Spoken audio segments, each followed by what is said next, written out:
I matched into emergency medicine, which was my #1 specialty from the start. I only went into physical medicine and rehabilitation, and the program that I matched to was my first choice. If you are planning to practice medicine in the United States, you already know that graduating medical school is only half the battle. The real hurdle? The main residency match. Every single year, tens of thousands of applicants, U.S. seniors, U.S. citizen IMGs, and non-U.S. foreign medical graduates fight over a limited pool of residency slots. But what are your actual odds of matching? Is the system stacked against international graduates, and how safe are U.S. medical students? Today, we are breaking down the latest NRMP match data, looking at the major red flags that hold applicants back, and exploring how you can position yourself to win.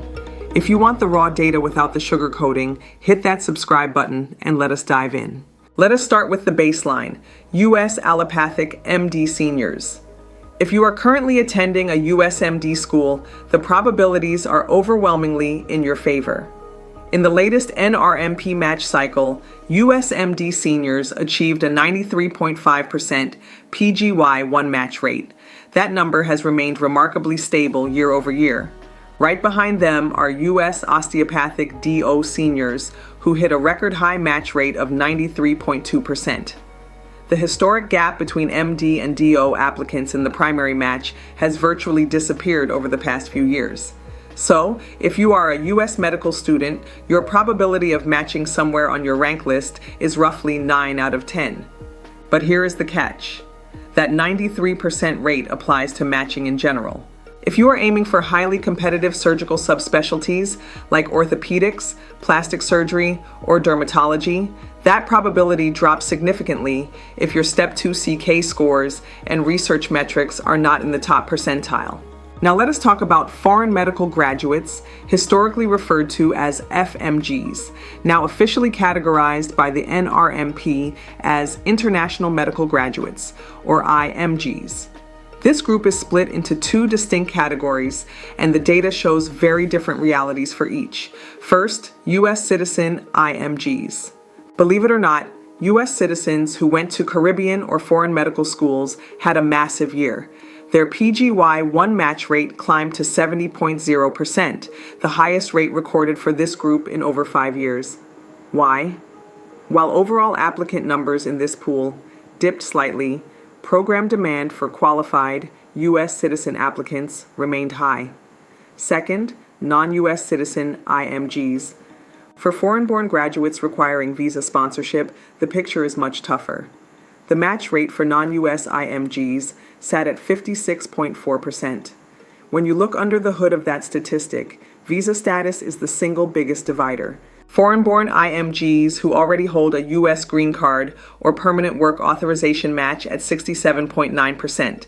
But for those requiring J1 or H1B visa sponsorship, that match rate drops down to 54.4%. That means nearly half of all non-U.S. IMGs requiring visas do not match in the main cycle. So why do qualified applicants, both U.S. students and IMGs, fail to match? According to program director surveys, 5 critical factors repeatedly sabotage applicants. First, unaddressed board exam missteps. A fail attempt on Step 1 or Step 2. CK is not an automatic rejection, but ignoring it on your application is. Programs want to see a clear upward turnaround. Second, flawed ranking strategy. Ranking too few programs or hyper-restricting your geographic preferences drastically lowers your mathematical odds of matching. Third, lack of program alignment. Applying to heavy research institutions with an application focused entirely on community health signals a lack of preparation. Fourth, generic letters of recommendation. Templated boilerplate letters that fail to highlight personal clinical strengths raise immediate red flags. And fifth, professionalism and soft skill signals. Notes in your dean's letter regarding unexplained leaves of absence, poor communication, or flat interview responses frequently result in applicants being moved to the do not rank list. So where are IMGs actually finding success? The data shows a massive concentration in primary care and hospital-based specialties. In categorical internal medicine, IMGs accounted for over 42% of all matched residents. In pathology, IMGs made up nearly 35% of all match positions. In pediatrics and neurology, IMGs captured 30% and 22% of available slots, respectively. And in family medicine, over 1,500 total IMGs matched into programs this cycle. In surgical or ultra-competitive fields, like orthopedics or OB/GYN, the IMG match rate drops to single digits. Programs in these fields routinely fill 95 to 99% of their spots strictly with USMD and DO seniors. If you are applying this cycle, how do you beat these baseline statistics? Successful candidates focus relentlessly on 3 key leverage points. Number 1, Step 2, CK excellence. With Step 1 now pass or fail, Step 2 CK is the main objective filter used to screen applications. Number 2, hands-on U.S. clinical experience or USCE.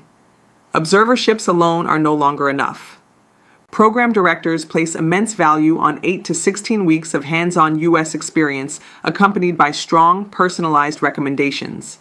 And number 3, applying broadly and strategically. Target IMG-friendly states like New York, Michigan, Pennsylvania, and Texas, and make sure your rank list is as long and flexible as possible. To wrap it up, USMD and DO students maintain a steady 93% match rate, while IMGs face a wider range from 70% down to 54%. By avoiding common application pitfalls and optimizing your clinical credentials, matching into a U.S. residency is completely within reach. What specialty are you targeting, and what is your biggest concern for this application cycle? Let me know in the comments below, and do not forget to like and subscribe for more high-yield admissions breakdowns. See you in the next one.